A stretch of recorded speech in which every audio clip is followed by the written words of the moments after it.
Hey YouTube, welcome back to my channel. So gonna get started on the Vincent Black Shadow here. And been doing my research, and just what an incredible bike. There's several sites out there dedicated to the history of this, with just some incredible photos, and then as per usual, some exquisite examples for sale with walk around. So of course I got a bunch of reference photos from that, but incredible history on this, and I just thought this was funny. The world's fastest standard motorcycle. This is a fact, not a slogan. And it's true. What an incredible bike. So really looking forward to building this one. And as per usual, went out on ScaleMates to print out the instructions, and actually there's a different set of instructions. And I thought this was interesting, so I'll show you this as well. So this kit is the earlier kit from 1992. And I believe then they re-released it in 2002, and the instructions are different. This set of instructions did not include any history or anything like that, where this has a complete history. And so, you know, I thought that was kind of cool. And then they also provide a parts map, and I really like when they do that, because then as you're going through and cutting out, it's easy to go see where you're going, because I like to go through the instructions and cut things out in the order of the instructions. And so again, as per usual, I have gone through these instructions and wrote down all the colors. And that's the other difference between these two, is the new kit provides a color list, and it's different from the original. And the original H is bronze, and F is metallic gray. But here F is actually steel, and H is gloss red, because the you can see it on here, that inner rim is red.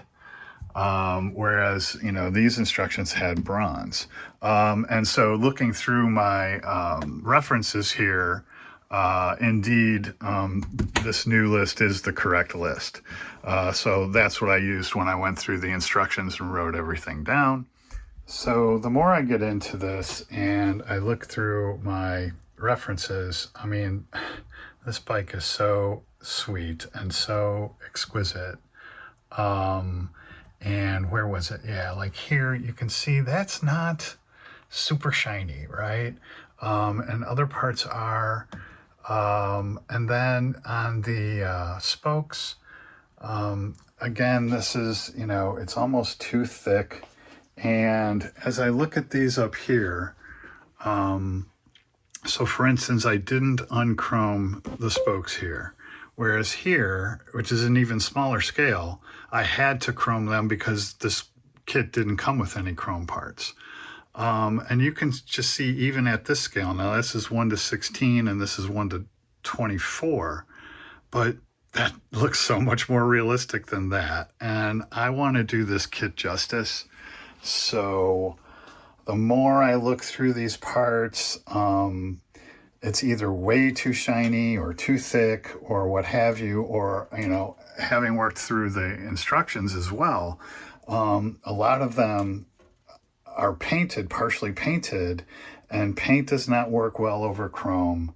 So I think I am going to go ahead and just dechrome everything and go for it. It's going to take a little longer, but this bike is just too sweet and too exquisite not to go all the way. So that is what I am going for. Yeah, the closer I looked, I mentioned the connection points in the first video.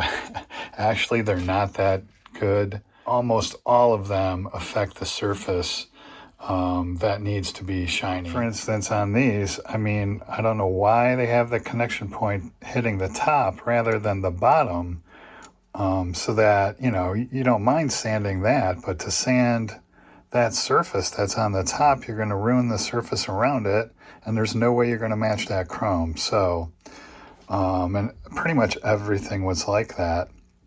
The one thing I did save is this piece that goes inside the headlight, because that's going to get covered with the clear lens, and you want that to be shiny like that inside there. So that is the only thing I'm going to leave. Everything else is going to get dechromed. Okay, back at the bench, got all that dechromed. Got everything ready to go, got all my cleanup tools ready to go. I've got all the colors listed there. So as per usual, I'm going to work my way through the instructions, cutting things out, and then also marking down what color they should be. And at the same time, reviewing my references for what color, things should be as well. God, is that just a beautiful bike or what? So yeah, I've got these stills from walk-arounds, so I can figure out what's what there.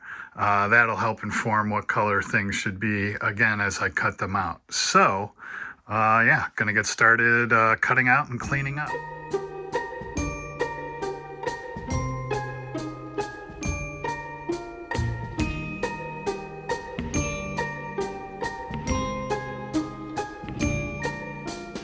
Dashing through the snow in a one-horse open sleigh, o'er the fields we go, laughing all the way.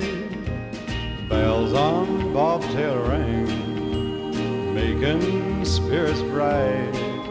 What fun it is to ride and sing a sleighing song tonight.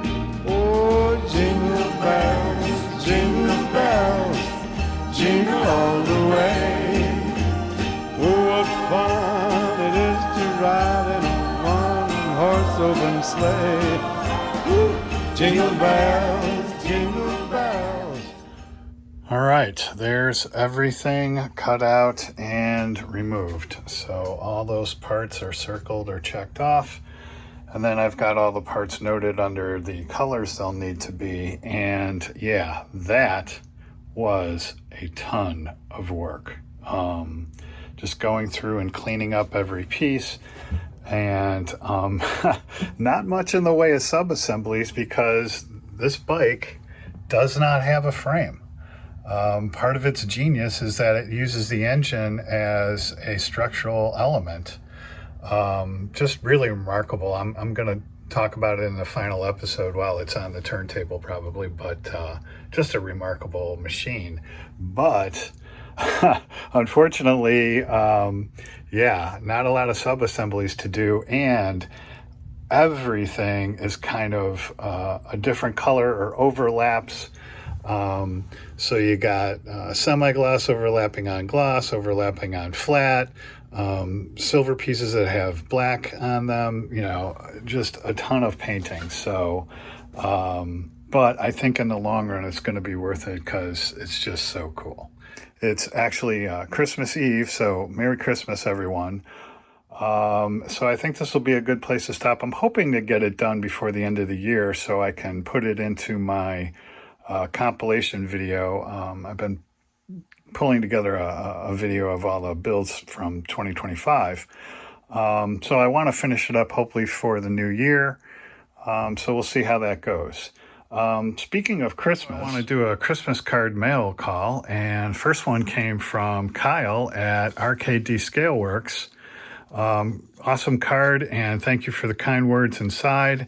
And then coincidentally, his partner in the F1 group build and my partner in my most recent buddy build, Tim, over at Box Stock Garage, sent this card. And again, thank you for the kind words inside. And both of you, I returned the sentiments. And I'm sorry I didn't get Christmas cards out this year. But he sent along the Formula One group build sticker, which they co-hosted. Actually sent two of them. So yeah, I actually put one up here with the car that I built. And thank you so much, guys, for turning me on to F1 and open wheel. And I actually did pretty well with it. I won a first up in Michigan for, what was it, open wheel? Competition open wheel. So yeah, Just really enjoyed that group build. Really enjoyed building an F1, so much so that I actually have accumulated a little bit of a stash. And as a matter of fact, Kyle just finished this one. And it was up at that Michigan contest that I bought both of those. I also have these Lola T8800 and Lola T8900, as well as the Dan Gurney Lotus Racer. So yeah, I'm all set for future F1 builds. So thanks again, guys, for hosting that. And thank you for the cards. And then Tim, thank you also for the shop card and sticker. I'll be putting the sticker up over there, and the shop card will of course go with the shop cards.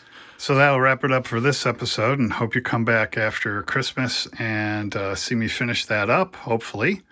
And as always, thanks for watching, happy modeling, and Merry Christmas.